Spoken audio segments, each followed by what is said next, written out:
Muy buenas noches, bienvenidos a Dos Tercios, Punto de Encuentro, programa de conversación de ICARE que semana a semana aborda a través de conversaciones los principales debates de nuestro país. En el programa de hoy, nueva constitución, mejor Estado. Hoy queremos reflexionar sobre las múltiples demandas sociales y las expectativas que está viviendo nuestro país y que ponen al Estado al centro del debate. Dignidad, igualdad en el trato, la calidad de los bienes públicos. En capítulos anteriores de Dos Tercios han sido muchos los invitados que nos han dicho que en el proceso constituyente el rol del Estado, su organización y en especial la modernización de este va a ser parte del debate. La calidad de la educación, de la salud, de la seguridad pública van a ser cuestiones centrales. ¿Seremos como país capaces de avanzar en un estatuto moderno de derechos sociales con el actual Estado? ¿Tiene las capacidades para poder abordar este desafío? ¿Es el proceso constituyente una oportunidad para dar un salto en la calidad, en el profesionalismo, la meritocracia y eficacia del Estado? Bueno, todas esas preguntas en este tremendo tema, con dos grandes invitados, con mucha experiencia en lo público y que hoy día espero nos acompañen en una gran conversación. Carolina Toá, profesora universitaria, cientista político, ¿cierto? Y exministra, exdiputada y exalcaldesa. Bienvenida, Carolina. Gracias, Hernán. Buenas tardes. Muy buenas tardes. Y también nos acompaña Ramiro Mendoza, abogado, excontralor general de la República, actualmente preside, ¿cierto?, el Consejo Asesor para la Modernización del Estado. Ramiro, bienvenido. Muchas gracias, Hernán. Buenas tardes, Carolina. Un gusto estar con ustedes. Muy bien, pues. Bueno, antes de entrar de lleno a este temazo, nos gustaría tener alguna aproximación de cómo están viendo el proceso constituyente. Cómo analizan los desafíos, cómo están las expectativas y también por ahí la parte más emocional. Si uno a veces está optimista, pesimista o escéptico. Carolina, ¿cómo estás viendo el proceso constituyente en este momento? Yo diría que estoy esperanzada. Hay días que me preocupo. Creo que todos estamos en una especie de montaña rusa de emociones por muchas razones el último tiempo y tenemos por delante muchos interrogantes, pero yo veo que para nuestro país es una posibilidad y para nuestra generación, digamos, los que estamos vivos hoy día, las y los chilenos que estamos vivos, es una especie de privilegio poder tener por primera vez en nuestra vida esta conversación respecto a qué nos une como integrantes de esta comunidad, qué principios compartimos, qué nos queremos unos a otros asegurar y en qué queremos cuidar que cada persona que vive en este país esté segura, esté protegida, y también qué va a contribuir cada quien. Si al final esto, yo creo que hay que tratar de hacer la conversación constituyente, sacarla del lenguaje constitucional y llevarla al lenguaje de una comunidad que vive junta y que se tiene que poner de acuerdo cómo vivimos juntos. Y en ese vivir juntos, qué principios nos van a regir y qué nos vamos a dar unos a otros, ¿no? Y en la conversación de los derechos y los deberes, al final es eso.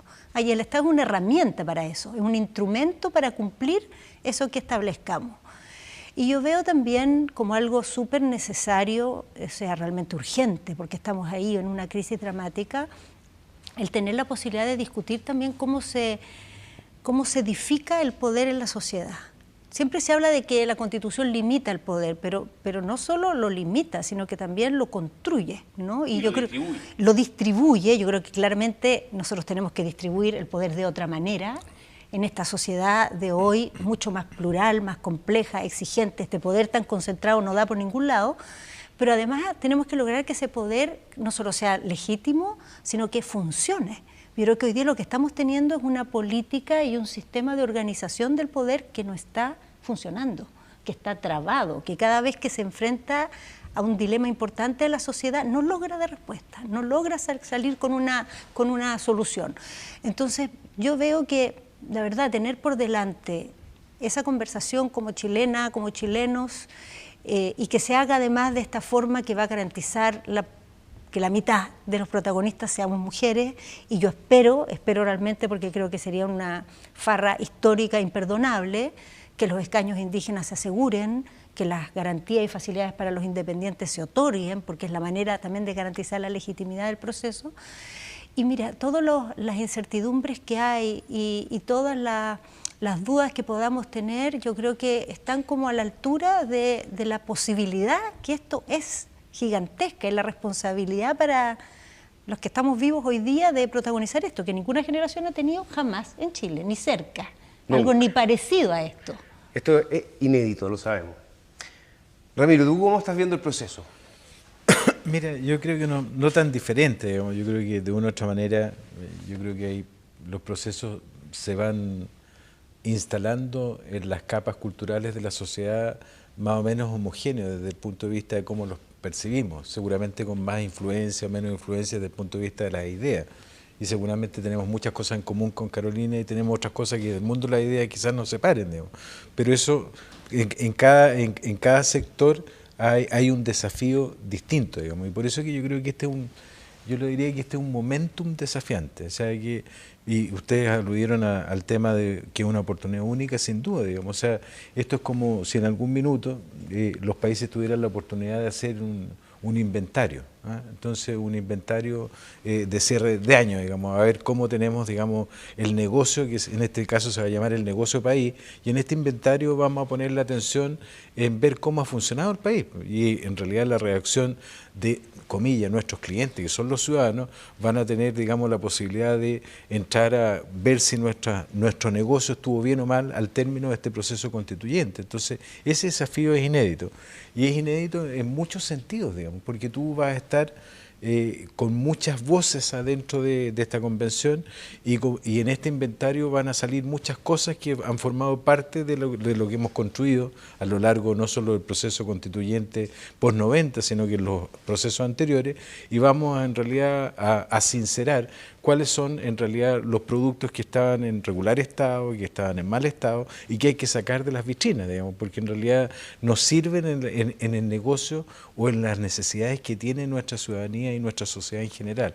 Y eso va a ser complejo, porque ahí es donde van a estar, como todo proceso dinámico, digamos, de quien ha sido administrador transitorio o permanente, a defender, digamos, la calidad y estacionalidad de sus productos. O sea, siempre va a haber alguien que va a querer defender algo que... Y eso, esa tensión es una tensión dinámica muy, muy distinta a la que hemos tenido y la que han tenido los países, la capacidad y la oportunidad de construir.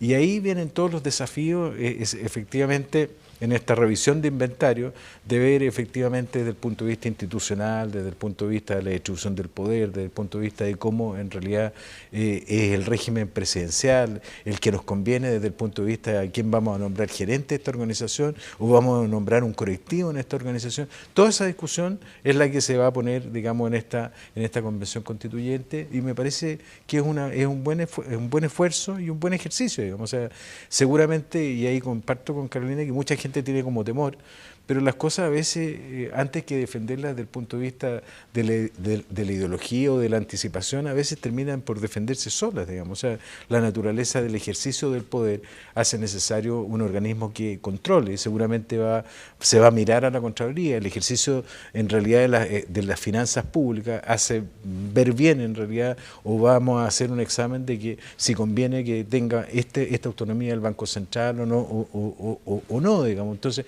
esa es la dinámica.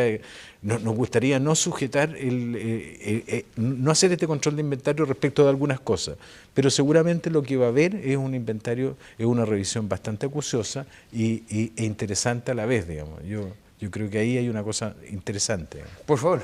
Oye, sin ningún afán de polemizar así innecesariamente, pero yo creo que un tema importante a puntualizar en esta como imagen que hace Ramiro del negocio y los clientes es que yo creo que lo que provoca esta conversación precisamente es que dejamos de estar en una situación en que unos son los prestadores de servicios y otros son los receptores de servicios, y nos ponemos por un momento en un plano de comunidad, de cómo nos organizamos y qué servicios queremos para todos y cómo los vamos a prestar. de alguna manera hay que sacar en esta conversación ese muro que hace que hay unos que están pidiendo y otros que están viendo si dan, no dan o cuánto dan. Esta conversación es distinta, es como fijar las reglas del juego desde un plano de que tenemos que lograr que sea de mucha igualdad y que la conversación permita ese sentido de ponernos todos en el lugar del otro, es decir, el que recibe servicios también decir, bueno, ¿cómo me gustaría organizarlos? O si yo estuviera al otro lado, ¿cómo lo haría? Y al revés, pues ponernos todos en la posición de los demás y tener ese espacio de pensar el país así. O sea, yo eso considero que...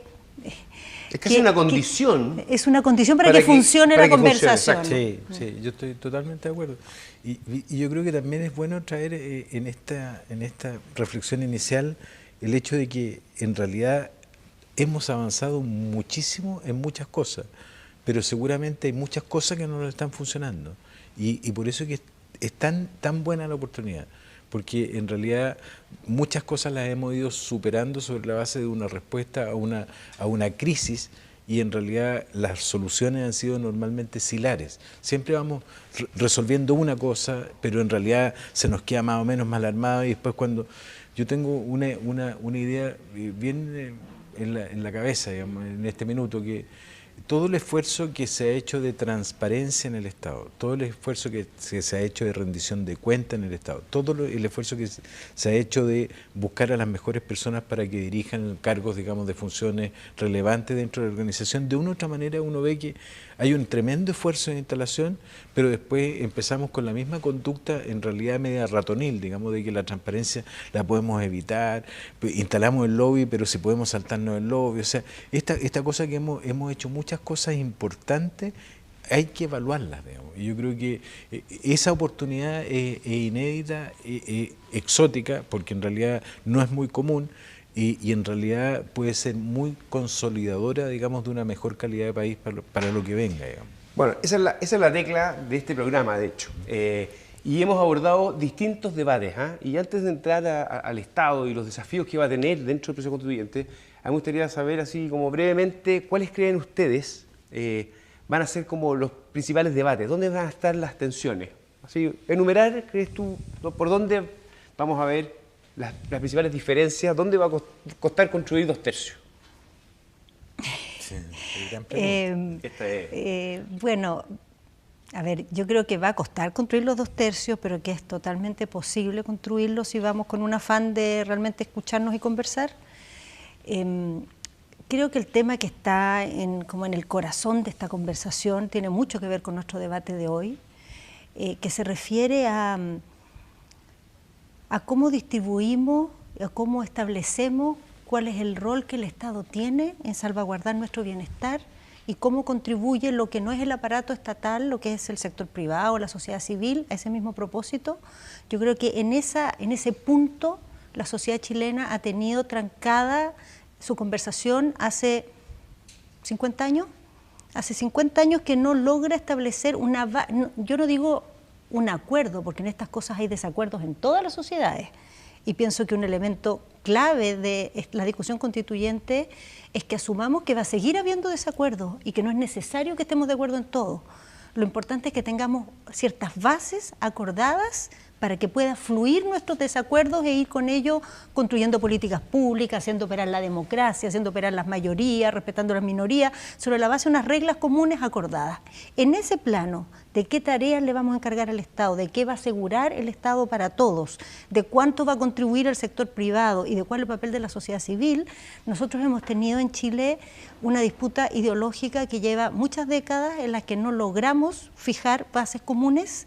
A veces hemos logrado operar dentro de bases que no son acordadas, como es la Constitución del 80, de una forma más o menos pacífica y razonable, pero siempre teniendo unas normas fundamentales en las cuales hay una gran discordia, y una discordia en su contenido y una discordia en su origen.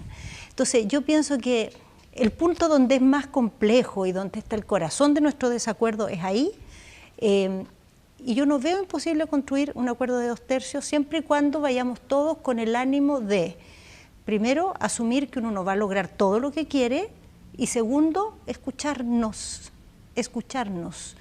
Yo pienso que con eso, cuando uno ve los países que tienen democracias avanzadas, que tienen sociedades más justas que la nuestra, que han logrado de manera que es esperanzadora, digamos, avanzar en igualdad y al mismo tiempo tener economías pujantes, uno se da cuenta que eso está reflejado en su pacto constitucional, está reflejado como el ADN de eso que han hecho, lo fundamental, no los detalles. Y mira, si logramos eso, yo creo que estamos al otro lado, pero eso tiene muchos componentes, porque yo pienso que en nuestra sociedad hay un tema que nunca aparece como el primero en la lista, pero que es como históricamente el dolor de la sociedad chilena, que es el tema de los pueblos indígenas y que es el tema del trato y el respeto, el tema de que salió con la palabra dignidad. Yo creo que eso es algo que ha estado siempre ahí como una herida en esta sociedad, no es algo nuevo y no es que hoy día esté peor que antes. La diferencia es que nuestra sociedad actual no tolera el incumplimiento de una promesa de respeto que la sociedad chilena dice haberse dado, pero que en la práctica incumple todos los días. O sea, yo creo que esos dolores que siempre nos han acompañado, nunca los hemos resuelto, hoy se transforman en dolores insostenibles. Hoy día ya fracturan nuestra convivencia.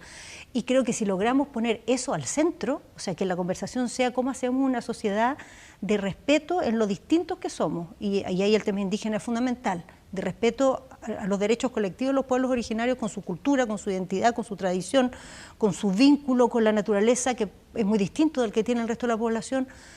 Si logramos que eso arbitre en nuestra conversación, aunque siga habiendo desacuerdos, yo creo que ya el solo hecho de focalizarnos en que ese es nuestro tema, ya nos pone en otra situación de la que estamos actualmente. Ponernos de acuerdo que ahí es donde tenemos que avanzar. Sí, sí. Ahora yo creo que también hay una cosa que en el comentario, en la pregunta que de nuestro interrogador, digamos, que al principio dijimos que no iba a ser interrogación, digamos, pero bueno. Las luces ayudan a generar la Claro, sensación. las luces ayudan.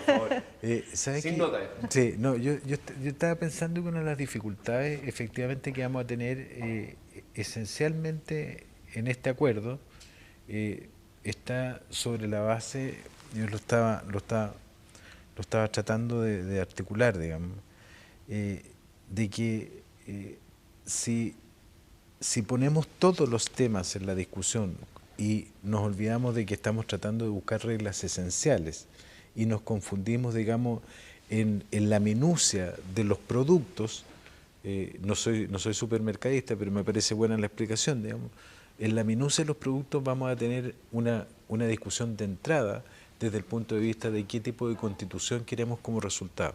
Es decir, si vamos a optar por una constitución que sea de reglas, es decir, minimalista desde el punto de vista de su contenido, o de contenido maximalista desde el punto de vista de que vamos a, en realidad, la lista de deseos de cualquier sector, sea el sector indígena, sea el sector empresarial, sea el ciudadano, sea el funcionario público, se traslade o se lleve a la Constitución.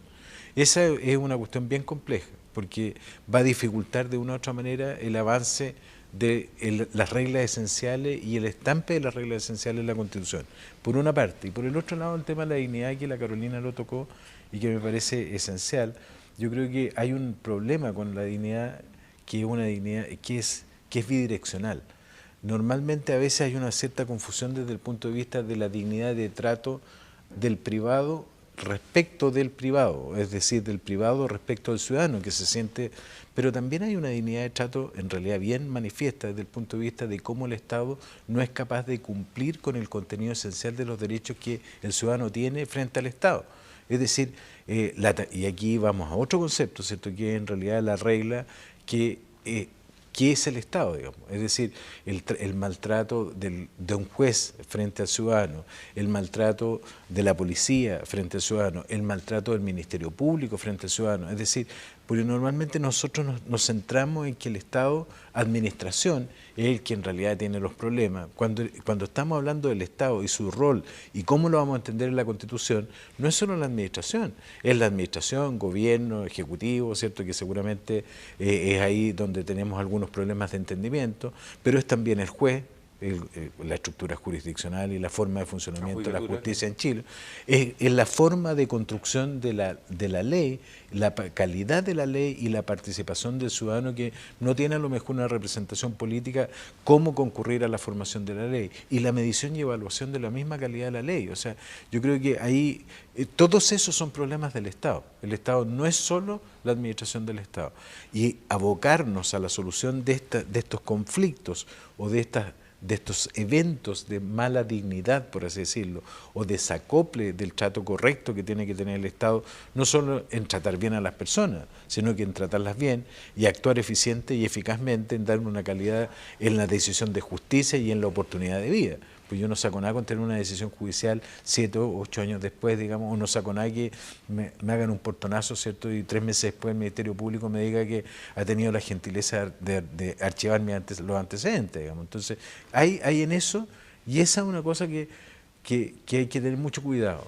Al entrar a la discusión, si vamos a entrar en un modelo de lista o vamos a entrar en un modelo de reglas. Y yo adhiero al modelo de reglas, digamos, y yo creo que efectivamente en la desagregación de esas reglas, porque reglas como la Constitución americana, ¿cierto?, y sus pocas modificaciones que ha tenido a través de su historia, hace que sea un texto muy contenido, y tenemos otros modelos, ¿cierto?, que son constituciones a lo mejor más modernas, pero súper expansivas desde el punto de vista de las reglas, que al final terminan difuminando el contenido. Esa discusión es una discusión bien compleja que se va a producir. Ahora, ¿sabes qué? Dale. Que una cosa que yo creo que es bien interesante de esto es que efectivamente cuando las constituciones se vuelven de mucho detalle, cosa que debo decir además no es fácil que pase con un quórum de 2/3, o sea que haya tanto acuerdo en tanto detalle de tanta gente, pero bueno, eso es tal cual. En teoría es difícil que pase, pero incluso suponiendo eso, en general tiende a pasar que son constituciones que tienen muchas declaraciones de intención, pero después mucha dificultad para hacer efectiva la promesa que declaran. Claro, las normas de aplicación no están a la altura de la promesa.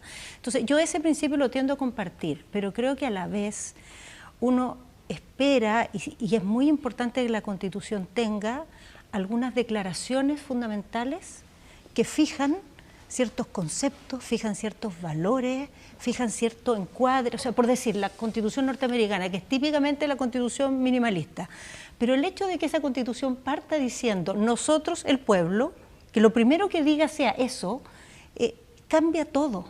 Esas frases, al concebir la comunidad nacional como nosotros el pueblo, ya eso es muy determinante de todo lo demás. Entonces, nosotros tenemos que encontrar nuestras frases como esa, que en el fondo van a dar cuenta de ese pacto básico que no es florido, no tiene miles de puntos, tiene pocos, pero lo importante es que esos pocos sean contundentes y nos hagan sentido. Ahora lo malo es que lo escribimos en castellano, digamos, que no tiene pero la gracia mira, en inglés, el castellano tiene su gracia, tenemos que encontrar las frases que son en castellano funcionan. Ahora, ustedes dos están de acuerdo en que el Estado, el rol del Estado va a ser una discusión central, ¿cierto? Y ahí me gustaría tal vez una pregunta un poquito más pedagógica, Ramiro, y tal vez también con un poquito de perspectiva histórica, cómo las constituciones en Chile han ido construyendo el rol del Estado y esas definiciones fundamentales, esos principios que le han ido dando organización. Y de alguna manera, cuando parta este próximo proceso constituyente,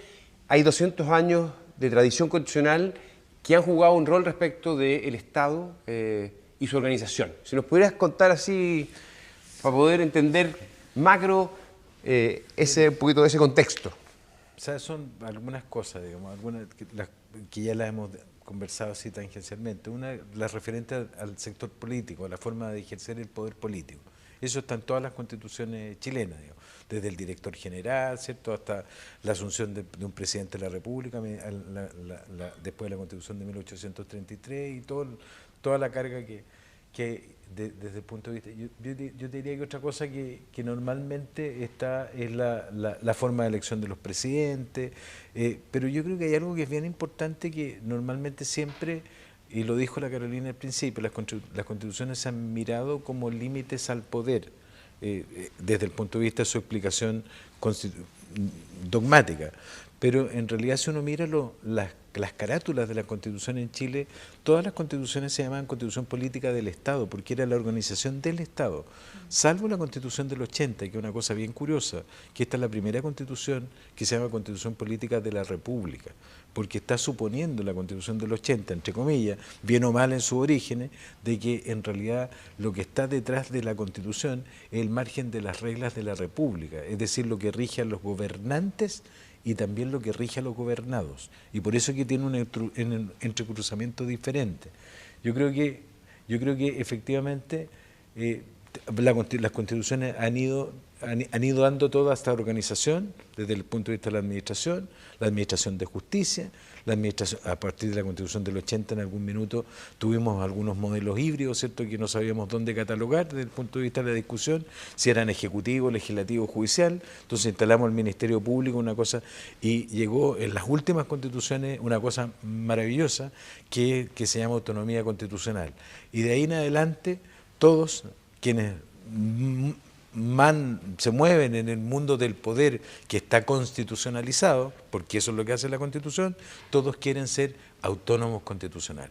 Entonces hoy día tenemos una especie de ronda, ¿cierto?, de sujetos estatales que son autónomos constitucionales, normalmente para aludirse o para excluirse de algunos tipos de control o de formas de intervención o para privilegiarse desde el punto de vista de la regulación. Ejemplos: Banco Central, Tribunal Nacional, Consejo Nacional de Televisión. Y justo estaba pensando en el Consejo Nacional de Televisión. Porque como lo más exótico. Claro, exótico, lo más exótico, porque no está ni siquiera en un capítulo orgánico, sino que dentro de los derechos fundamentales metemos al Consejo Nacional de Televisión como un organismo autónomo constitucional. En materia electoral, ¿cierto?, tenemos el servicio electoral, digamos. Entonces, entonces uno se debiese preguntar, ¿para qué están estas categorías? ¿Para qué sirven estas categorías? ¿En qué blindan estas categorías? ¿Para qué se necesitan estas categorías? Yo creo que muchas de las preguntas que no nos hemos hecho, porque son el resultado de lo que tú decías, de una implantación evolutiva a través del tiempo, que empieza a desarrollarse para la administración esencialmente durante el siglo XX, porque lo que teníamos antes del siglo XX era la copia monárquica, digamos, de la administración de Habsburgo y después de la administración de los Borbones, que fue la que nos llega, digamos, con el primer texto constitucional chileno. Entonces yo diría que y volviendo a lo que decía Carolina al principio, lo que tú comentabas, es como la tremenda oportunidad de hacer un esfuerzo en realidad diseccionador de términos, de conceptos, de categorías que hemos instalado en la Constitución y que no tenemos claro en realidad el resultado, la utilidad de esa implementación en la Constitución. Esa yo creo que es también una regla de oportunidad. Y yo insisto, esta es una cuestión, el Estado en toda su dimensión, el Estado juez en toda su dimensión, el Estado administración en toda su dimensión, el Estado legislador en toda su dimensión. Es una tremenda oportunidad. Yo a veces pienso, oye, nosotros estamos, problemas que se nos instalan, corrupción, nepotismo, que las tratamos de solucionar con las leyes y hacer unas leyes, en realidad. Yo a veces pienso, oye, un juez, un ministro Corte, ¿es necesario que un ministro Corte adquiere la calidad de ministro Corte en una Corte de Apelaciones y se queda los próximos 30 años de su vida en esa Corte de Apelaciones? ¿No tendrá alguna condición de favoritismo, alguna condición de pérdida de independencia, algún marco relacional, digamos? O sea, todas esas cosas que parecen como, bueno, pongamos reglas, pongámonos creativos y dinámicos pensando en el Chile del futuro. Eso es lo que ¿Y tú cómo ves esa perspectiva como histórica respecto a la construcción del rol del Estado? Ya dijiste algo, adelantaste hace 50 años, ¿cierto?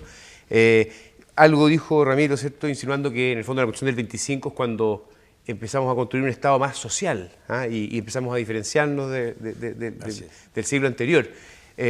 ¿Cómo ves esa historia y qué desafíos marca hacia el futuro para ese debate que también tú dijiste es bien ideológico? Es que yo creo que cuando uno ve nuestras constituciones y ve como lo que queda al final del día, porque todas las constituciones tienen muchos capítulos, hay muchos elementos de continuidad que se reiteran, pero al final la foto de lo principal, uno se da cuenta que en realidad todas las constituciones son muy hijas de su época y son de alguna manera la respuesta al problema que se quiso resolver con ellas. La Constitución del 33 es una Constitución que lo que quiso es poner orden y establecer la primacía presidencial, porque lo que había previo a ella era una disputa que tenía que ver con relativizar esa primacía presidencial y toda una discusión respecto a la provincia y a los territorios, y esa es como una historia más que en Latinoamérica es muy similar en la mayoría de los países. La Constitución del 25 tuvo que como que reivindicar de nuevo esa primacía presidencial saliendo de este parlamentarismo de facto, que sí que fue de verdad parlamentarismo de facto, pero además tuvo una misión, y eso en su contenido uno lo ve que es muy nítido, de incorporar a los sectores medios, a los sectores populares. La cuestión social. La cuestión social. Influyó en esa Constitución. Y además el tema del desarrollo del país. Eso tiene muchas herramientas, pero la Constitución se transforma en instrumentos muy concretos. Yo creo que la Constitución actual, su ADN fue crear una institucionalidad que contuviera la política. Que las instituciones pudieran funcionar sin mucho riesgo de ser cambiadas o modificadas por la política. Y si me preguntan al final y uno le estruja y dice, ¿dónde late su corazón? Yo creo que ahí late su corazón. Y si nos preguntamos por la Constitución que vamos a hacer ahora, yo creo que tenemos que mirar un poco cuál es el problema que queremos resolver con esta Constitución. ¿Qué es lo que está pasando en la sociedad chilena que justifica que nos demos una nueva Constitución? Y yo creo que tiene mucho que ver con una sociedad que se quiere tomar en serio el tema de la igual dignidad, que quiere tomarse en serio el que somos ciudadanos igualmente respetables y que nos debemos un cuidado como tales de otro estándar del que hemos tenido. Ahora, eso es mi interpretación, puede haber otras. Y por cierto, una Constitución te planta muchas flechas hacia el futuro, no solamente arregla los problemas para atrás, pero de alguna forma lo que la anima es el dolor que quiso sanar, es el conflicto que quiso resolver, y mirándolas hacia atrás es muy nítido que es así. Y yo creo que cuando en el tiempo se vea la Constitución que se va a llamar, no sé, se va a llamar la Constitución del 2022, sí, la Constitución del 2022, la gente va a tratar de construir el cuento que yo recién traté de construir para nuestras constituciones anteriores. Ahora, en ese relato, ¿cierto? Porque es como la Constitución como respuesta a la cuestión social de hoy, ¿cierto? Da la impresión, hay bastantes estudios, hay bastantes encuestas, entre las razones, por ejemplo, mayoritarias de la gente por qué aprobaba, era porque querían mejor salud, mejor educación, mejores pensiones. Hay una demanda, tal vez que no es directa a la Constitución, es al Estado. Y ahí entra una pregunta que se abre como debate. Y tú que estás presidiendo el Consejo Asesor para la Modernización del Estado, digamos, ¿cómo ves estas expectativas que la gente está depositando en el proceso constituyente respecto a estos bienes públicos y la capacidad de este mismo Estado de responder? Y todos queremos avanzar en dignidad, de hacernos cargo de esas expectativas. La pregunta es, ¿ha ido nuestro Estado adaptándose? Y desde la perspectiva de la modernización del Estado, ¿qué oportunidad nos abre el proceso constituyente, Ramiro?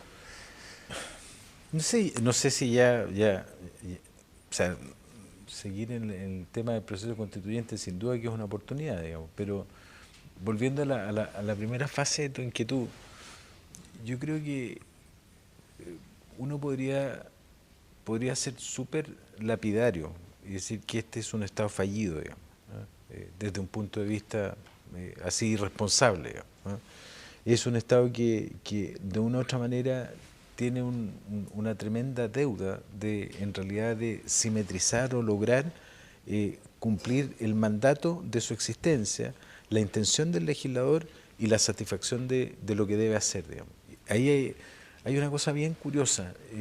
Yo tengo la sensación de que en los últimos años hemos tenido un Estado con mucha intervención, con muchos roles que jugar desde el punto de vista de la calidad y lo esperado desde el punto de vista de la sociedad civil, de la participación, de la transparencia, de los roles, pero cuando llega la hora de implementar, tiene una tremenda dificultad de implementación, que está amarrada, digamos, quizás por la capacidad tradicional, y aquí hay una regla, ¿cierto? Que una regla que está en la Constitución del 33, que es un respeto en realidad irrestricto al principio de legalidad. Entonces nosotros construimos potestades, construimos necesidades públicas que van a ser satisfechas por el Estado, pero enseguida lo metemos al mismo modelo en realidad que no está funcionando desde hace mucho tiempo. Y eso yo creo que es una oportunidad de modernizarlo, de transformarlo, de renovarlo. Y yo creo que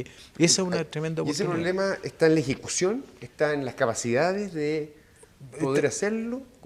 O sea, yo creo que hay... ¿Cuál es el salto que necesitamos de dar en materia de Estado? Yo creo que necesitas flexibilidad, necesitas alimentar nuevas formas de entendimiento de vehículos jurídicos, por ejemplo, coordinación. Carolina fue alcaldesa de la Municipalidad de Santiago. Las dificultades de coordinación que tiene un alcalde para poder entenderse con la Subsecretaría de Desarrollo Regional son mayúsculas, digamos. Las dificultades que tiene para poder hacer innovaciones desde el punto de vista de la gestión de los diversos instrumentos que tiene son mayúsculos, digamos. O sea, tenemos O sea, el principio legalista es una camisa de fuerza un poquitito. El principio de legalidad es una garantía desde el punto de vista de que la potestad no surge de la autoridad innovativa, ¿cierto?, de alguien que puede venir en un totalitario en el ejercicio de un poder público. Es una tremenda garantía, pero es también un candado, porque no te deja hacer innovaciones para los efectos de que tú puedas efectivamente, oye, las necesidades de educación de la comuna de Santiago seguramente no son simétricas e idénticas a la municipalidad de Arica, digamos, desde el punto de vista. Entonces al final tú tienes, oye, ¿sabes que el problema de la educación municipal no se pudo arreglar? Pasemos a los servicios locales de educación. Entonces yo siento que hay una tremenda, ahora esto no solo un sentimiento, es una constatación de la realidad.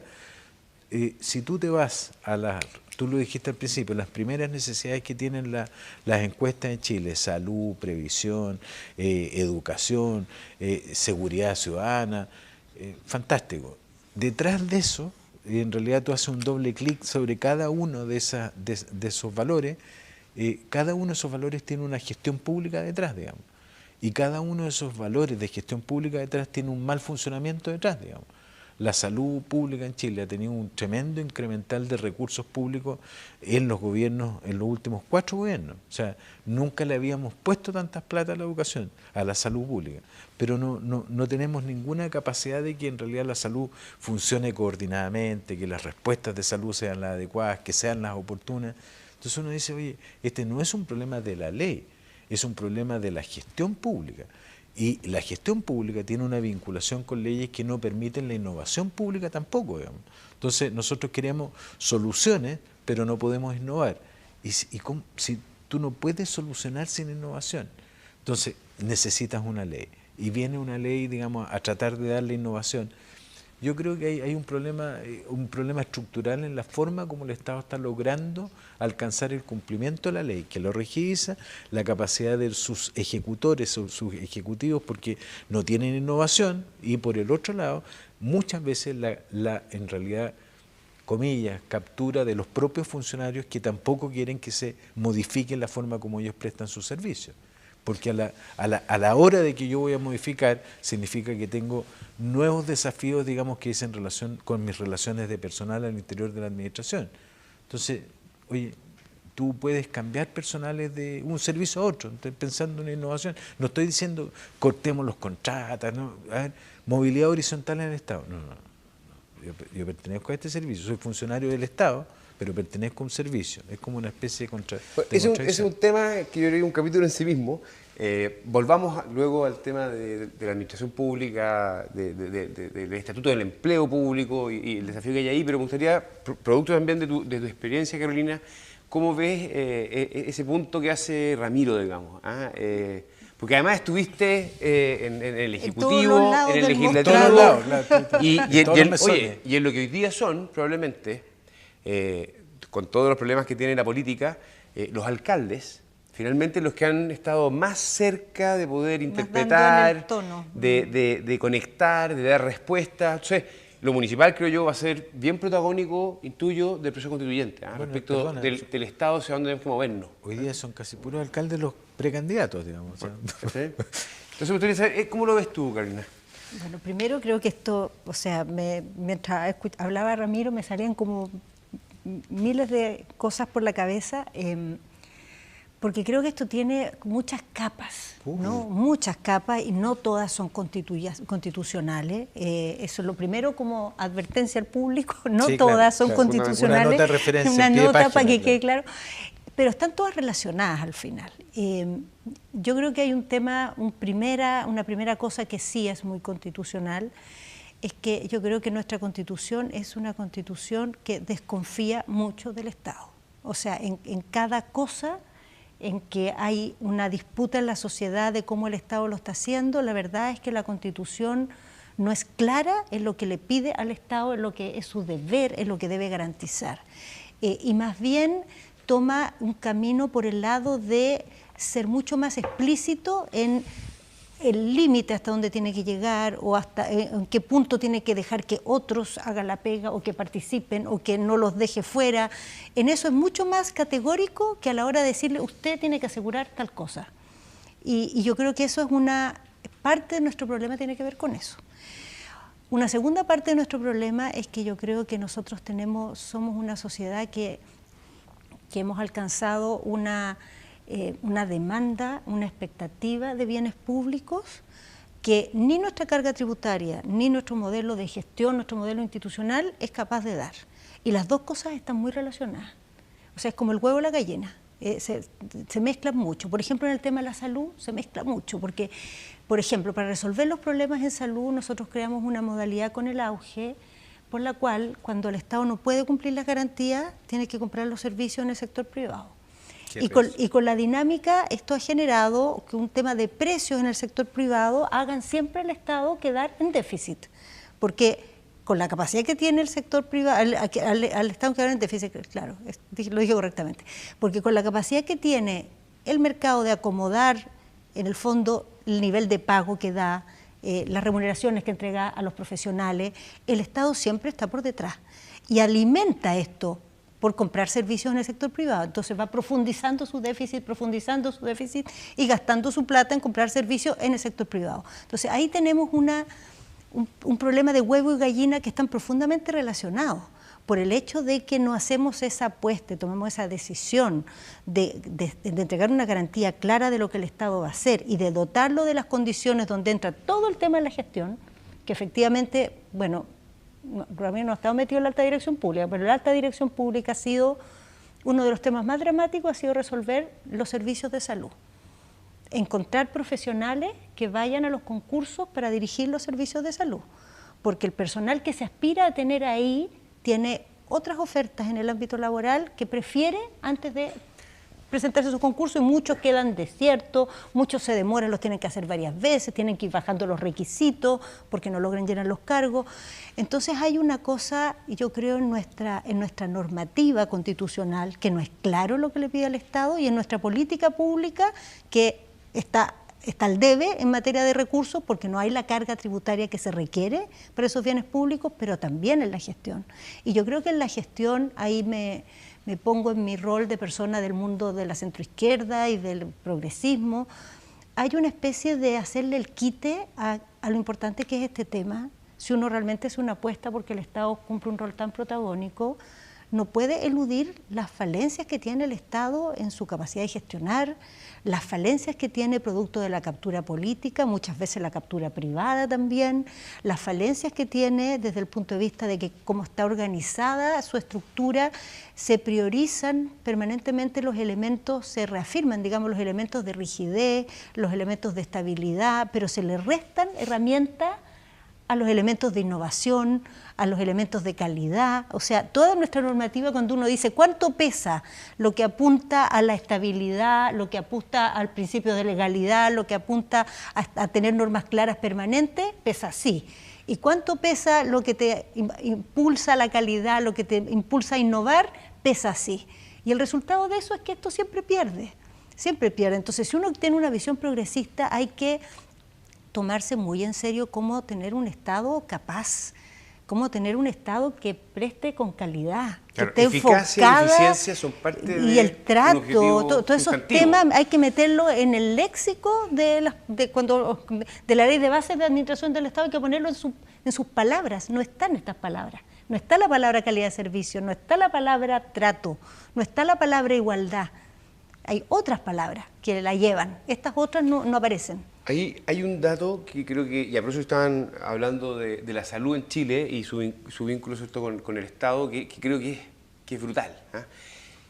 Cuando llegó Bachelet II, removió al 80% de los directores de hospitales públicos. Y cuando llegó Piñera II, removió al 80% de los directores de hospitales públicos. Esto fue publicado hace algunos meses en un paper del CEPI y ha circulado mucho como ejemplo. Es brutal, porque un hospital requiere de un proyecto, ¿cierto? No puede ser, en el fondo, esclavo del ciclo. Duran 3 años en promedio. Y este es nuestra ADP. Entonces, que es un tremendo esfuerzo por buscar profesionalizar, modernizar, pero la verdad es que la política, digámoslo con todas sus letras, de ambos signos, digamos, de todos los signos, no ha permitido que haya un servicio civil autónomo. Y es la captura. Yo creo que esta es una cuestión, creo yo, central si queremos realmente que el Estado pueda tener grandes responsabilidades.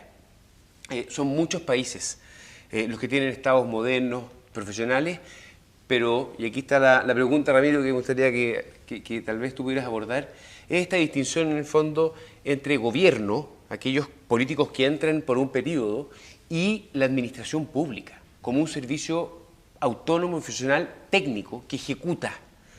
Y esto se vincula en muchos países, incluso con el régimen de gobierno, ¿cierto? Los sistemas parlamentarios entran 200, 300 personas con el primer ministro. Fin.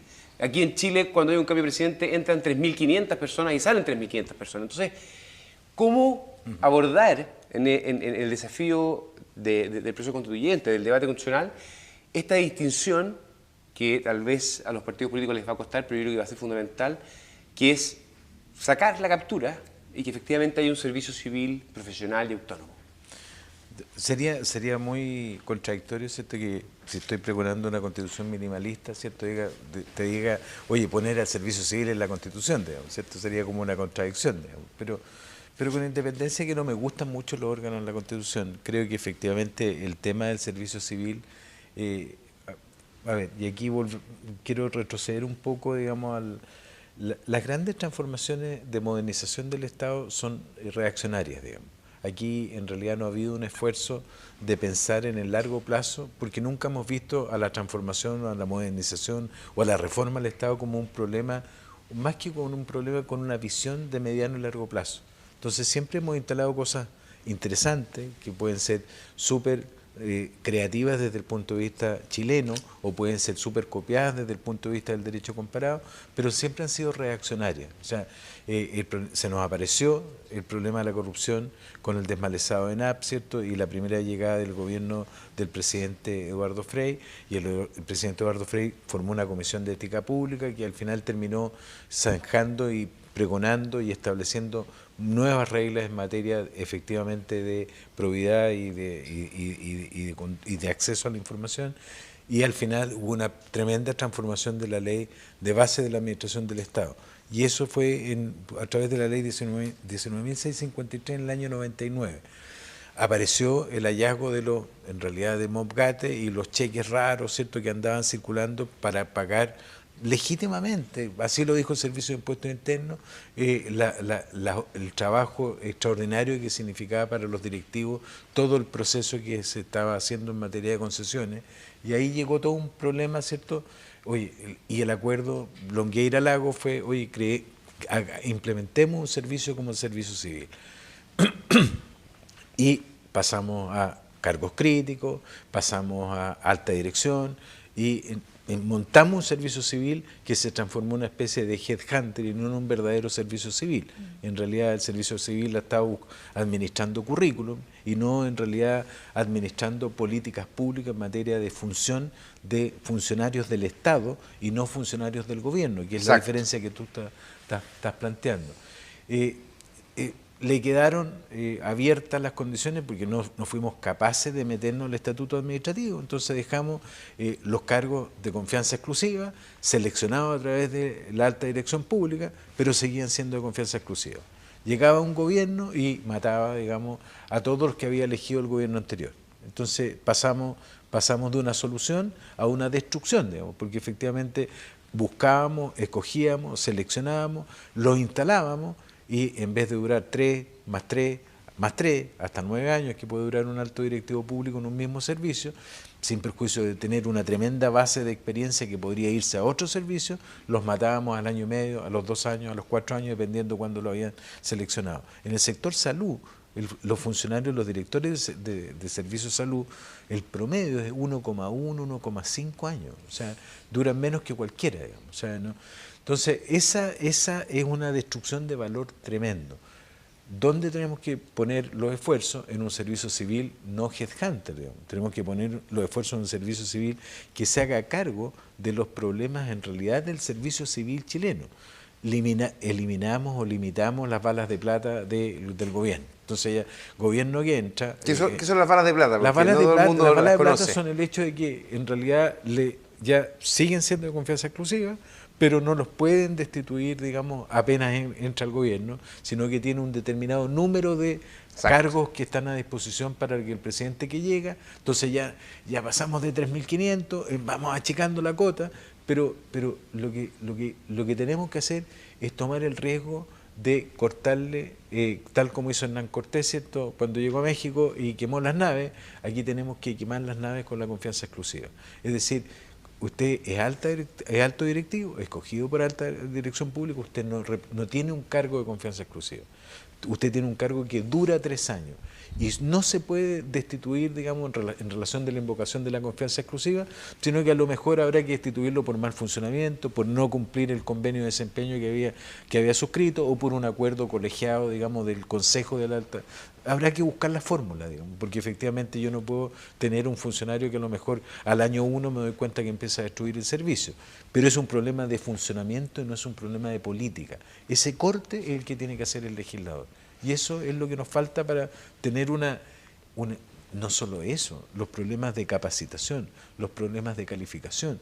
Todo eso está en cada servicio atomizado y no está dirigido a través del servicio. Hoy día la modificación legal, la última modificación, le dio más herramientas al servicio civil, pero el servicio civil no ha tenido la capacidad de implantar e implementar el ejercicio de esas herramientas y le faltan más herramientas. ¿Necesita estar en la Constitución? No necesita estar en la Constitución. Materia ley. ¿Ah? Materia ley. ¿Tú, Carolina, cómo ves este temazo?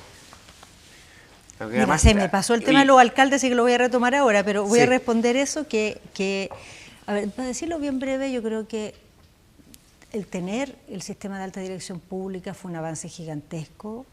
Han salido casi 1.200 cargos de la exclusiva confianza, así, sin límite ninguno. Se ha ido reduciendo esa discrecionalidad, esa arbitrariedad. Más, claro, acotando con un filtro previo. Se hicieron una serie de reformas ahora el 2016 para bajar esta dinámica que tú decías, ¿no?, de los gobiernos nuevos que llegan y sacan a todo el mundo, para acotarlo, para pedir de explicaciones si saca. Bueno, hay un esfuerzo por disminuir esa mala aplicación del sistema, pero yo creo que a donde tenemos que caminar, yo coincido con Ramiro, a donde tenemos que caminar es a que fuera de los cargos de los ministerios y los subsecretarios políticos, yo creo que el cargo de los subsecretarios hay que dividirlo. Hay toda una parte que es la jefatura de servicio del ministerio. Que no necesita ser subsecretario. No, claro, esa tarea hay que sacársela al subsecretario político y hay que transformarla en un cargo de carrera, y los servicios públicos y todos los demás cargos debieran ser cargos profesionales, que tenemos que discutir cómo se asignan, a cuáles se llega desde abajo. Es muy importante eso, que la carrera dentro de la administración sea atractiva, que te permite llegar muy arriba, pero seguramente los cargos superiores va a haber igual concursos con la posibilidad de entrar viniendo de otros servicios o de afuera, de frentón, pero eliminando el componente que todavía sigue habiendo, que en la fase final hay un elemento de confianza política. Y hay que eliminarlo porque no es necesario. No es necesario. O sea, en un Estado bien formulado, donde la decisión de las políticas públicas está en los ministerios, y lo que hacen los servicios es ejecutar esas políticas, si hay realmente una administración profesional, no tiene por qué haber un tema de que mi confianza política. Lo que tiene que haber es la competencia, la capacidad, la persona idónea, la persona comprometida en su pega, y eso es lo que hay que juzgar, no otra cosa, y para eso lo puede juzgar alguien que no es la autoridad política, sino el organismo especializado del servicio civil. Ahora, hay que reconocer que a la política le ha costado hacer eso. O sea, Hernán, eres muy elegante. La política se defiende con dientes y muelas. Exacto. No quiere hacerlo, pero lo tiene que hacer, porque el resultado, si no lo hace, es que se sigue profundizando esta desconfianza, Exacto, este repudio ciudadano que estamos viendo. Entonces la política está para otra cosa, no está para definir pegas en el Estado. Tiene otra función, y para eso necesita, por cierto, que en ciertos cargos que son acotados y en las asesorías directas a esos cargos haya personas muy comprometidas, matriculadas, digamos, con el proyecto de quien está gobernando en ese minuto, pero no todos los equipos que tienen roles de responsabilidad al nivel que los tenemos actualmente. Ahora quiero volver al otro tema porque no lo tomé y es demasiado importante. Vamos. Demasiado importante. A ver, yo creo que uno puede pensar una legalidad distinta, por decirlo así, ¿no? En lugar de esta legalidad que tú haces lo tuyo y cada uno hace lo suyo y un poco se desentiende de lo del lado, lo viviste. Que lo he vivido en todos lados y que tiene tiene su historia noble también. Si los ministerios sectoriales que están preocupados de su tema tienen una especialización, tienen unas capacidades. Nosotros tenemos muchas capacidades en el Estado, tenemos gente competente, tenemos gente muy comprometida. Hay una máquina que no funciona bien, pero eso no quiere decir que no haya valor allá adentro, hay mucho valor. Pero esa historia yo creo que necesita hoy día para la sociedad en que estamos, para la complejidad, el pluralismo y el nivel de exigencia que tiene esta sociedad, que a la hora de aplicar esas políticas haya un contrapeso en el territorio fuerte, que al final dice, mire, su política está muy bien, pero aquí la hacemos de tal manera porque además la vamos a combinar con esta otra, porque las cosas se juntan en las personas. O sea, lo que tú haces en transporte se junta con lo que haces en vivienda, tiene impacto en la salud, tiene efectos en el medio ambiente, es un tema que es habitado por la cultura y la vida social todos los días, y eso lo ven, lo sienten, y en eso trabajan las alcaldesas y los alcaldes todos los días, en cómo transformar las políticas que vienen de distintos lados en vida para las personas, para las comunidades, para los barrios, para la señora de carne y hueso que se conoce, que se sabe por dónde le aprieta el zapato. Y yo creo que eso es lo que al final valora la gente en las alcaldías actualmente. Las alcaldías no tienen respuesta para todo, tienen menos recursos que nadie, les faltan competencias para todas las cosas que no imaginemos, pero siempre ven los problemas como los ven las personas, completos en todas sus dimensiones, y hacen lo que pueden, se desviven por tratar de agarrar las herramientas que hay en un marco de carencias, de dificultades, pero con en el fondo la voluntad puesta en tomar los problemas integralmente. El Estado, arriba, los separa en pedacitos. Cada uno ve su pedacito del problema. Yo no veo a la señora, yo le veo cómo se va a transportar usted. A ver, después lo que pasa una vez que se baja el bus no es mi problema. Y yo le veo la casa porque si allá afuera hay parque o no hay parque, ese no, tampoco es mi problema, y así sucesivamente. Entonces yo creo que esa forma de Estado nos sirvió cuando teníamos que hacer las cosas básicas, porque en Chile no había nada, éramos un país muy pobre, no había infraestructura mínima, no había servicios mínimos, había carencias, pero a estas alturas lo que requerimos es que el Estado dé respuestas más integrales, de respuestas más enfocadas en las realidades distintas de las personas, las vocaciones de las comunidades, y para eso el Estado central necesita un contrapeso fuerte en el territorio, y en todas partes donde uno ve, digamos, mejores resultados, hay eso. Hay una parte donde se junta la política y se traduce en algo más integrado, más pensado a la medida de las personas, los barrios, las comunidades. Entonces, tenemos que hacer una legalidad que obligue a eso, que facilite eso, que pida eso y que entregue poder para que eso sea posible, ¿no? Porque hoy día el poder está muy desbalanceado contra lo local, sí, mira, lo territorial más bien. ¿Sabes qué? Lo que apunta Carolina es como muy relevante. A ver, una de las cosas que la ley de base, y si uno mira bien la Constitución, lo que está detrás, digamos, en la respuesta correcta al artículo primero desde el punto de vista del Estado al servicio de las personas, supone una regla, supone un funcionamiento coordinado. O sea, lo que está detrás de toda esta cuestión es que el Estado es unitario, está bien, podrá ser descentralizado y habrá que dar un espacio, y si hay que darle, no es que habrá, hay que darle un espacio esencial a los territorios desde el punto de vista de la descentralización territorial, regional, la descentralización territorial local, pero esto no se logra si no es de manera coordinada. Y la Carolina puso un ejemplo buenísimo. Si yo en realidad llego con un buen bus a un sector donde el pasajero se baja y no hay luces en la noche, lo más seguro es que lo van a cogotear. Y si además no hay ninguna posibilidad de policía cercano, además no va a tener ninguna prestación. Y si además no hay un centro familiar de atención, digamos, para emergencia, tampoco lo van a cuidar. Lo que dice la Carolina es esencial y clave, la coordinación. Y aquí cada sector público central resuelve sus problemas de manera local y silar. Hacen un silo donde prestan la satisfacción. La ley de bases tiene reglas, efectivamente, que te permitirían materializar la coordinación a través de convenios interadministrativos. Y en las políticas de ejecución, una mirada en realidad debería ser siempre colectiva respecto a la implementación de algún bien público, ¿cierto?, que le va a llegar al ciudadano. Pero en realidad los convenios interadministrativos, que pueden ser las municipalidades entre sí, o son fuente de puro cacho jurídico.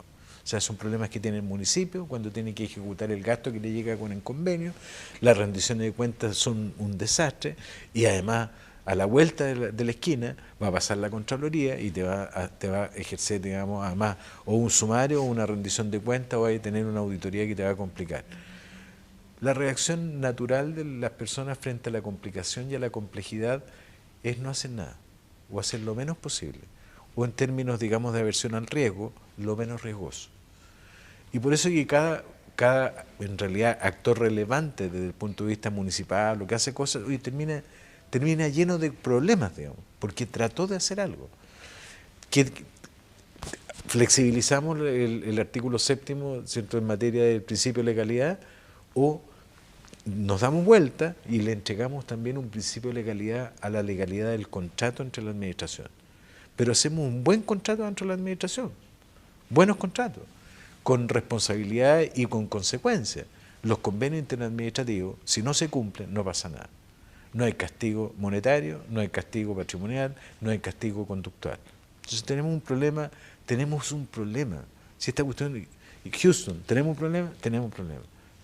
Pero tratamos de no verlo, y por eso me encantó lo que dijo la Carolina desde el punto de vista del progresismo. No se puede ser progresista y defender la ineficacia.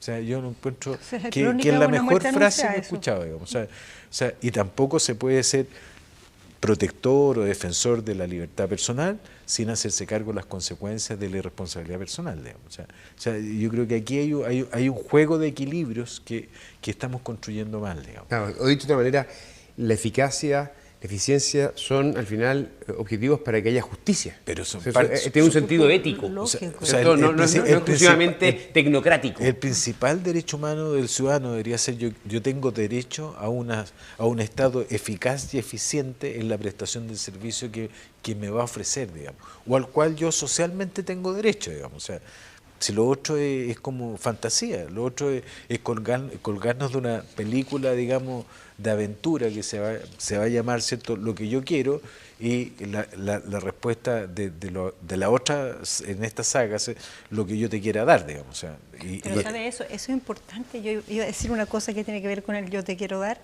lo que yo te quiera dar, algo bien politiquero, pero al final es la vida misma.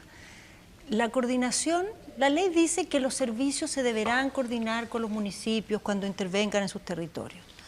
Pero la ley podrá decir lo que quiera, la realidad es más fuerte. O sea, cuando hay un desequilibrio de poder tan grande, entre lo central y lo local. Exactamente, eso no va a funcionar.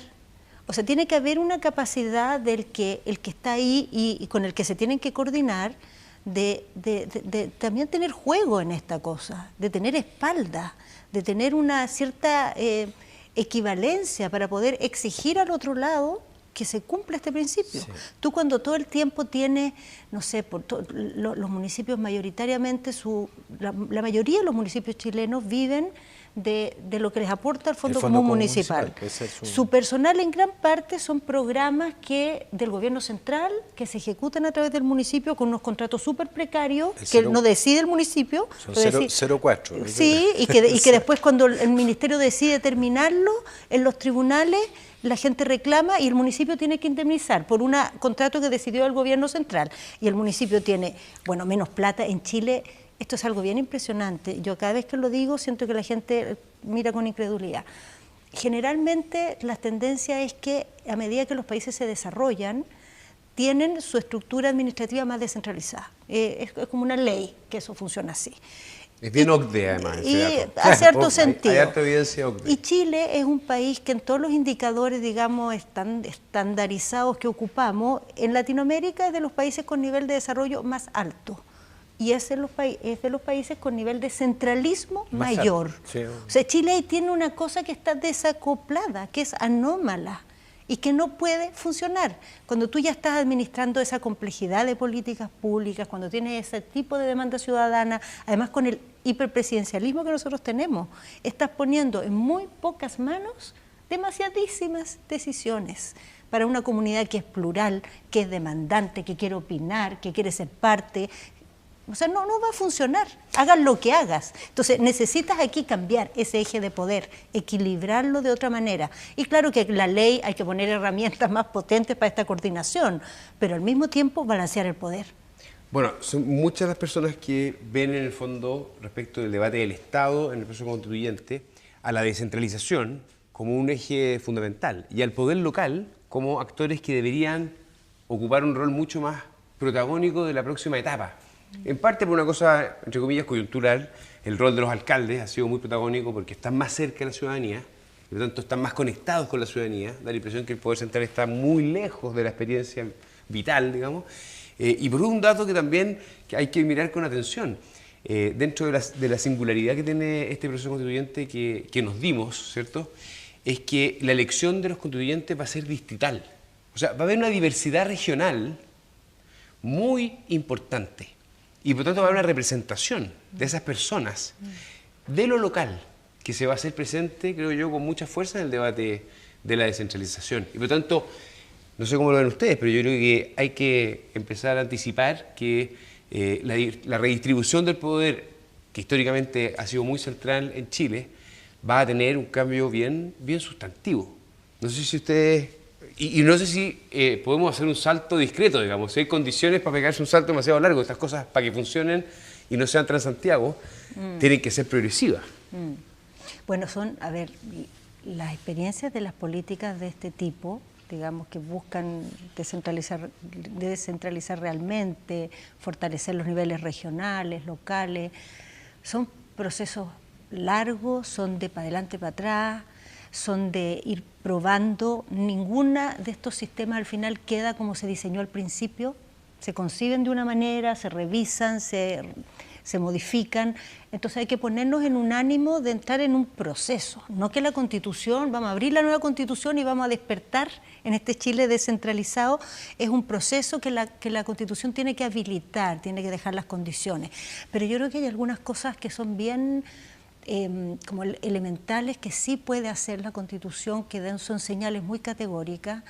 Hoy día la Constitución menciona en dos oportunidades el tema, en dos momentos, digamos, el tema de la equidad territorial, de buscar la igualdad, de mecanismos redistributivos, lo menciona.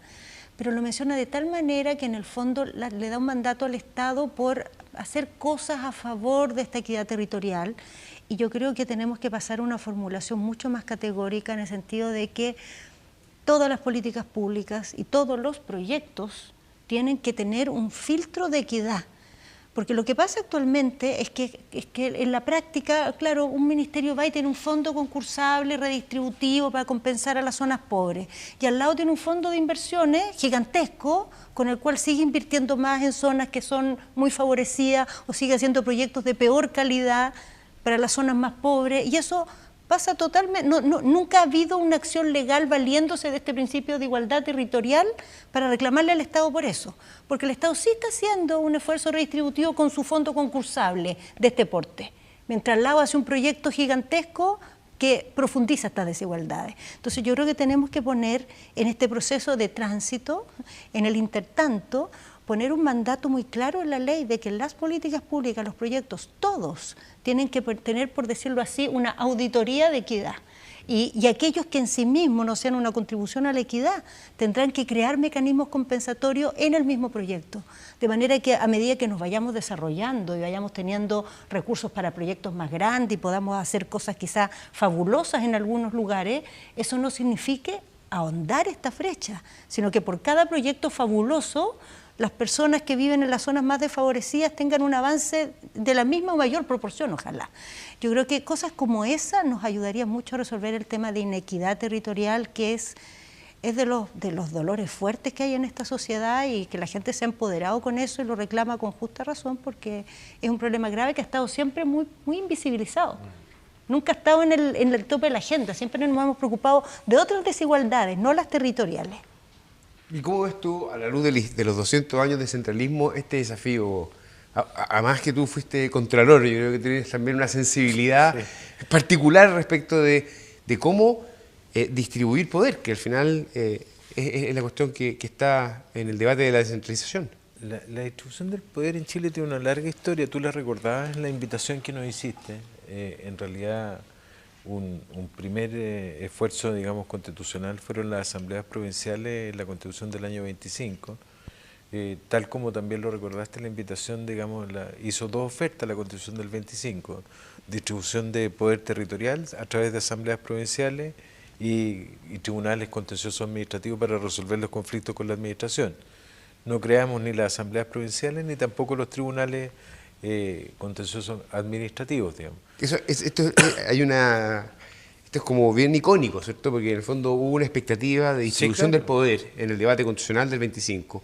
Se estableció en la Constitución estas dos instituciones y luego no se ejecutaron. Lo digo respecto a estas expectativas que genera esta Constitución. Que eso, por eso lo traía justo a colación, digamos, porque en realidad son los tribunales contenciosos están en el 86 y las asambleas provinciales estaban en el 100.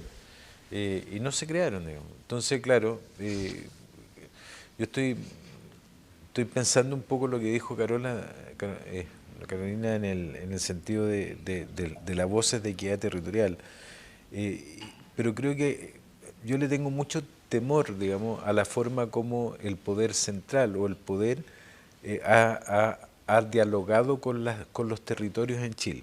Entonces, normalmente el diálogo con los territorios en Chile es a través de la adulteración de la residencia territorial del parlamentario, digamos. O sea, en el fondo, estar un tiempecito allá, tengo mi domicilio territorial, o sea, no necesariamente existe en realidad una igualdad territorial desde el punto de vista de la representación distrital, digamos.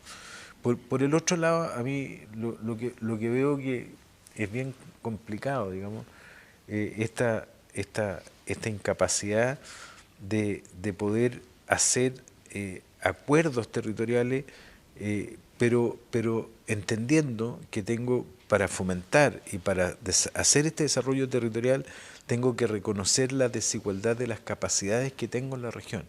Es decir, toda esta complejidad que alude Carolina, y que es cierta, después voy y hacer un programa, la implementación de un programa, con los convenios, digamos, con organizaciones territoriales, los alcaldes en territorios pequeños, y en realidad de las 345 municipalidades, hay 15 que sobreviven autónomamente por sus recursos presupuestales, digamos.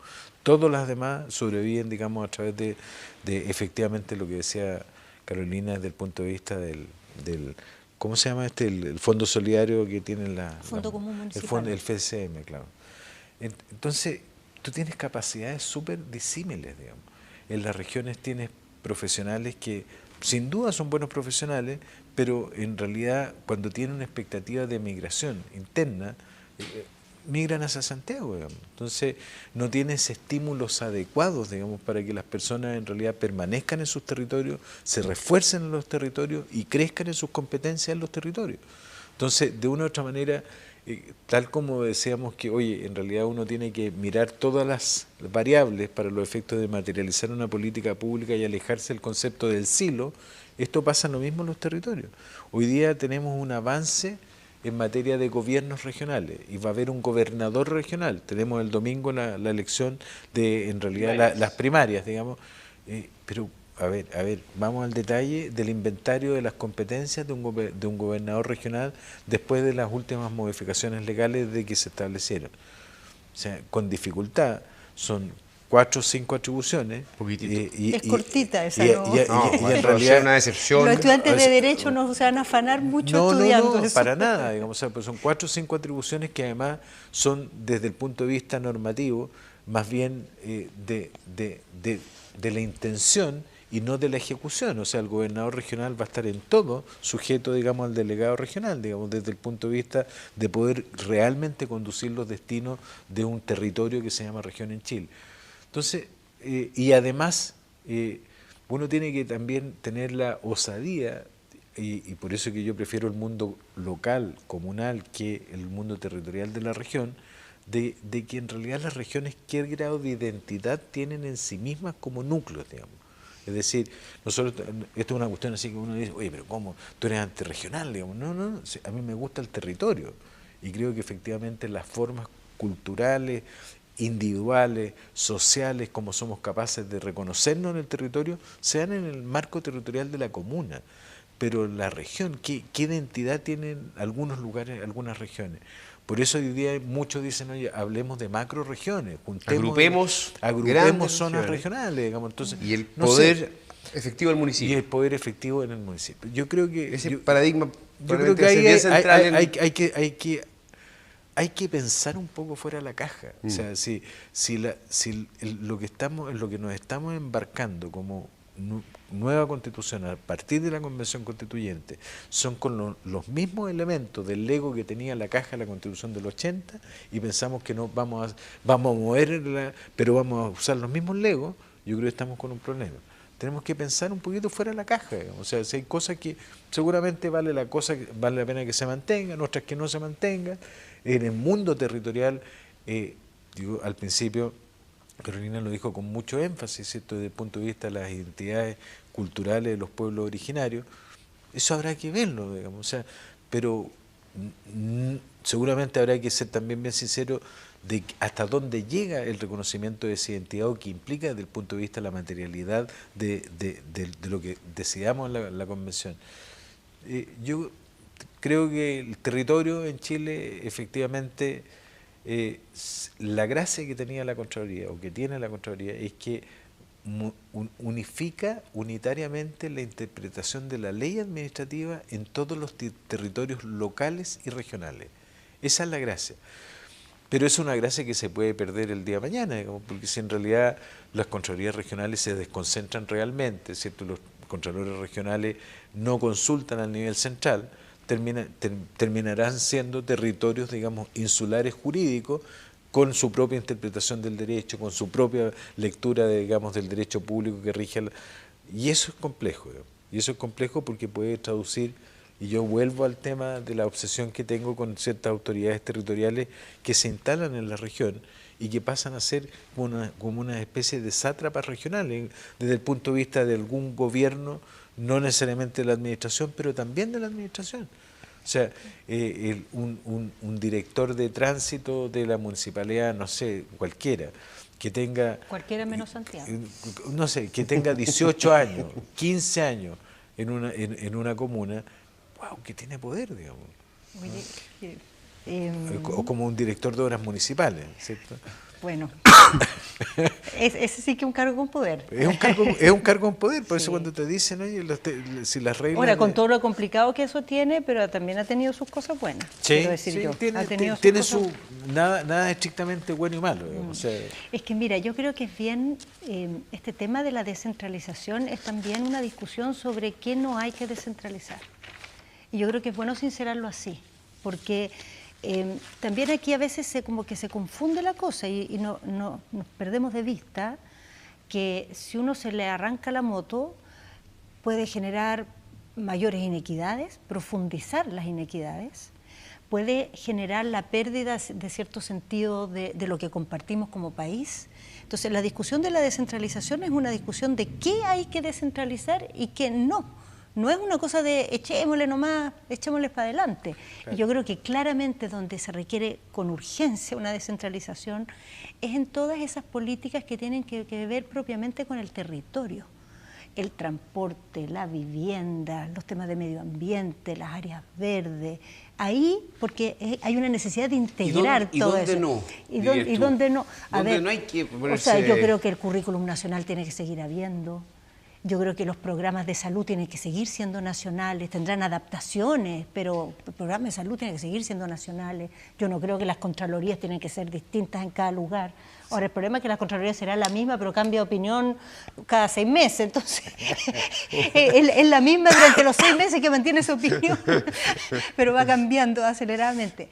Ahora, creo que hay cosas que son, así como hay cosas complejas en la descentralización, hay cosas muy complejas, pero hay cosas que no son tan complejas y que, o sea, no es que no sean tan complejas, pero se pueden hacer y son un camino, digamos, que si tú te vas por ahí vas a tener resultados, que es por donde debiéramos empezar. Una cosa que es fundamental, por ejemplo, a propósito de este director de tránsito que lleva 15 años, es que la carrera de los directivos en los municipios debiera ser una carrera nacional que la gente se pueda mover. Bueno. Porque ¿qué es lo que pasa con los directivos en un municipio? Llega a ser directivo y después de un rato se empieza a pasear por todas las direcciones y hay una capa de gente que ha sido director de 6 cosas que ya no sabe dónde instalar y que es una persona con experiencia que puede aportar. Y yo creo que hoy día, después de esta experiencia del COVID y de lo que estamos viendo a nivel global, va a haber cada vez más interés de gente, no sé, de pensar a lo mejor un proyecto dice vivir fuera de Santiago, de trasladarse de grandes ciudades a ciudades intermedias, si tiene una continuidad de carrera, si le van a respetar su remuneración. Es atractivo, interesante, voy a ir a probar. Si tú tienes esa seguridad, te atreves a probar. Porque si no, también puedes postular después otro. No es que te vas a ir y te vas a quedar ahí y nunca más te vas a poder mover. Te vas a poder mover si postulas otro concurso, irte para otra parte. Y eso hace también que la carrera de directivo público en el sector municipal se vuelva súper atractiva, te dé posibilidades, no tenga un techo que te aplasta. Segunda cosa que yo no quiero decir que es fácil, pero que hay que ponerla como propósito de política pública, es que bajo ciertos componentes de población, de complejidad territorial, etcétera, nosotros tenemos que ir a un modelo en que el financiamiento de los municipios sea equivalente en todo el país. Esta cuestión que tenemos es realmente, o sea, es vergonzosa. Una cosa son las desigualdades que genera la economía, que el Estado no logra controlar, pero otras son las desigualdades que crea el propio Estado. El financiamiento de los municipios es una desigualdad que crea el propio Estado. Entonces, esas son inadmisibles. Esas no tienen perdón, creo yo. Esas hay que arreglarlas y depende del Estado, se hará gradualmente, en fin, pero ponernos ese propósito. Pero eso va a ser un súper debate. Oye, el tiempo ha ido volando, pero yo quiero que ustedes se despidan con una reflexión, ¿ah? Porque muchas personas que están pensando en Chile, pero también en el mundo, los desafíos del Estado en el siglo XXI, se hacen cargo de que estamos en una época donde el cambio es vertiginoso. La tecnología transforma la forma en que nos organizamos. Pensemos lo que ha generado también la pandemia, ¿cierto? Que la forma de trabajar, de estudiar. Entonces, muchos se preguntan por el Estado en el siglo XXI, por la capacidad de adaptarse, de ser flexible. Y esa reflexión, pensada en el proceso constituyente, genera tal vez una tensión, que algunas personas van a querer fijar un Estado de una cierta manera en la Constitución, cuando en realidad tenemos que estar conscientes de que estamos en una época que ese diseño de Estado tiene que ser también abierto al cambio.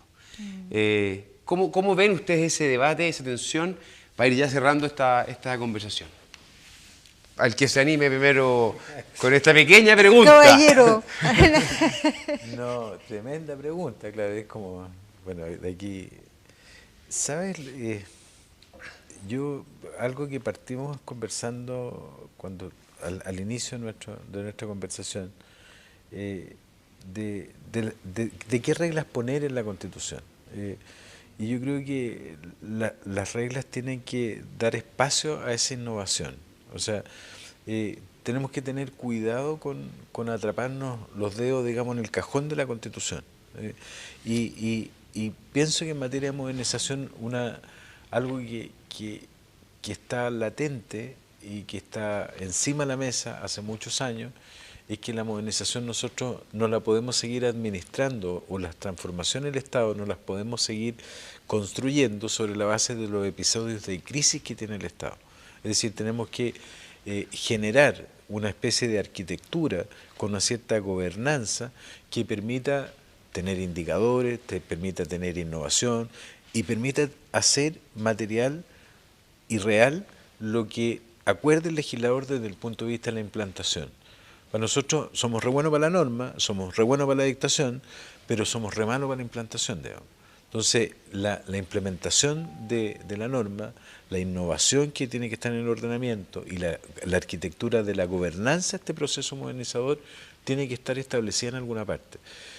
Yo creo que lo que ha hecho, por ejemplo, este gobierno con la idea, a través del decreto 12 de hace un par de años atrás, de crear este Consejo Permanente, y que es curioso porque tiene un adjetivo, que es permanente de modernización de la administración del Estado, y por eso que todos los integrantes se van traslapando desde el punto de vista cuando cesan en su nominación.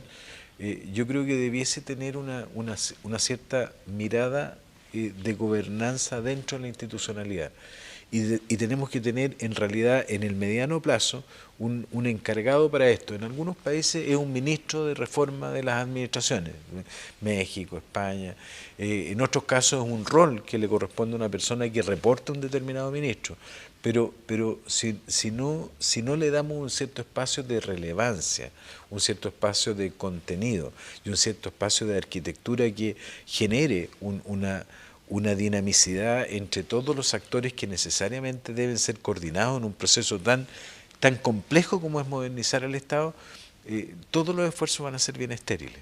O sea, esta idea de Carolina, en el sentido de, oye, que conversen entre sí y que tengan presente, digamos, entre comillas, los efectos que tiene oye, en materia de modernización es clave, porque alguien tiene que tomar un cierto sentido, ¿cierto?, de toma de decisiones que involucre a otro, pero claro, en esta cuestión es como, oye, ¿cuál es el pelaje de este perro? Digamos? O sea, si este no es ministro de Estado, no me puede venir a llamar la atención a mí, digamos. O sea, porque aquí, entre comillas, vamos construyendo anillos, digamos, anillos de subsecretario, anillos de alcalde, anillos de... Entonces cada uno va buscando las expresiones de la autonomía de su poder, digamos, para poder representarle al otro que no tiene influencia, porque defendemos nuestros hilos.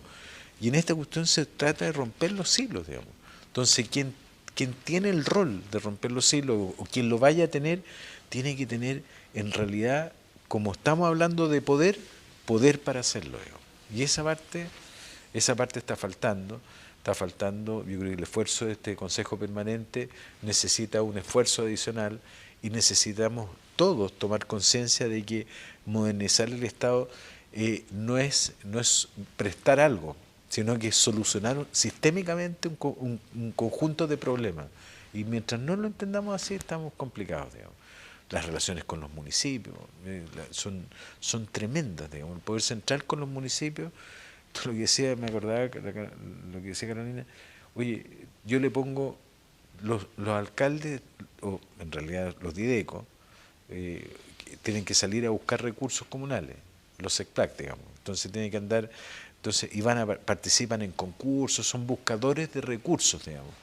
Y cada recurso que traen obligaciones que se le instalan al municipio, satisfacciones que el municipio le da al vecino, pero después saca el programa sobre el cual depende el concurso. Y el municipio queda instalado con juegos que tiene que mantener, con plazas que tiene que iluminar. No, cuando te financian los juegos te hacen firmar una cosa que dice usted después se va a encargar de mantenerlo. Bueno, esa la plata de la mantención es algo que en nuestro sistema no existe en ninguna parte. La mantención le queda al municipio, digamos. Ahí verá cómo lo hace. Después, oye, programas, juegos y desarrollo de niños, da lo mismo el programa. El programa está un tiempo nomás. Entonces tú tienes en talas cosas, en talas prestaciones, después, ¿quién te cubre? Carolina, ¿Cómo ves tú esa pregunta? Mira, yo creo que esa pregunta es como grandota, porque en realidad lo que nosotros conocemos como ordenamiento del Estado, los principios bajo los cuales se ha construido, corresponden a una era, a una época tan distinta, donde en el fondo el foco todo estuvo puesto en hacer predecible el funcionamiento del Estado, en hacerlo estable, en darle una cierta rutina que se mantuviera, entrara quien entrara, que en el fondo quien entrara no pudiera mover mucho la cosa, que la cosa iba solita por su camino, y eso con la idea de alguna manera de separar el Estado de los gobernantes, que antes de la era moderna estaban fusionados, entonces el Estado era como una oficina, era privado, yo te encargaba un cargo y tú como que administrabas un boliche, y cuando se lo encargaba otro era como el boliche que administraba este otro. Bueno, la idea como de separar el Estado del gobernante se hizo a través de esta idea, ¿no?, de la continuidad, de esta especie de rigidez, de estas rutinas. Y el mundo en que estamos hoy es un mundo donde lo que demandamos del Estado es totalmente distinto, es que tenga una permeabilidad con la sociedad, es que tenga una capacidad en la cosa tan acelerada en que estamos de cambiar, de innovar, que se haga cargo que salga de esta uniformidad, que era la gran demanda del Estado era que fuera uniforme, que fuera igual en todas partes, que estandarizara. Y hoy día lo que le pedimos es todo lo contrario, que entienda la realidad de las distintas personas que somos, de los pueblos originarios, de los territorios. Entonces hay que pensar un Estado, no solo en Chile, esto es un tema que pasa en todas partes, un Estado para el tiempo de hoy, y para eso yo creo que es clave que salgamos de varias cajas, una de la caja esta de la tradición administrativista más tradicional, pero de la otra caja que tenemos que salir es de la caja de la Guerra Fría, que todavía la tenemos así como muy metida. O sea, las sociedades no funcionan sin buenos estados, los estados son fundamentales. Hay ámbitos en la protección de derechos básicos que sin ellos en ninguna parte las cosas andan bien. O sea, eso es algo que es categórico, y los países podrán ser más de izquierda, más derecha, los gobernantes, pero eso tiende a ser una constante. Así como es una constante que se requiere un sector privado que sea dinámico, que tenga una capacidad innovadora, que tenga un compromiso social, que contribuya a las causas públicas. Se necesita una ciudadanía activa que tenga capacidad de organizarse, de demandar, de contribuir, de hacerse responsable también. Entonces yo creo que tenemos que salir de los esquemas tan enquilosados que tenemos para mirar el Estado y hacer una constitución que le entregue como misiones claras, que confíe pero a la vez exija. Hoy día tenemos un Estado que la Constitución desconfía de él, le entrega misiones confusas y al mismo tiempo no le entrega herramientas para hacer las cosas bien. Yo creo que no está bien resuelta nuestra ecuación. No es obvio cómo es la ecuación buena, pero yo creo que si tenemos como esa disposición de ver que estamos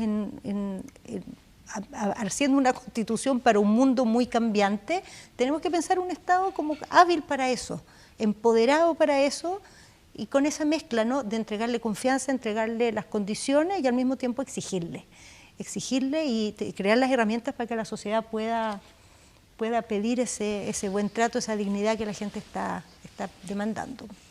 Muy bien, pues yo creo que ese cambio de paradigma y este debate va a ser central en lo que se viene, y yo creo que esta conversación va a ser una contribución, esperemos, para poder encontrar en el proceso constituyente una redefinición del Estado que esté a la altura del siglo XXI y de todos los desafíos sociales que la gente espera de él. Así que gracias, muchas gracias, Ramiro, muchas gracias, Carolina, se pasaron. Gran conversación. Gracias, Ramiro. Encantado. Y a ustedes los dejamos invitados el próximo miércoles. Los desafíos económicos de la nueva Constitución. Isabel Añat conversará con Andrea Repeto y Juan Andrés Fontaine. Muchas gracias por su compañía y muy buenas noches.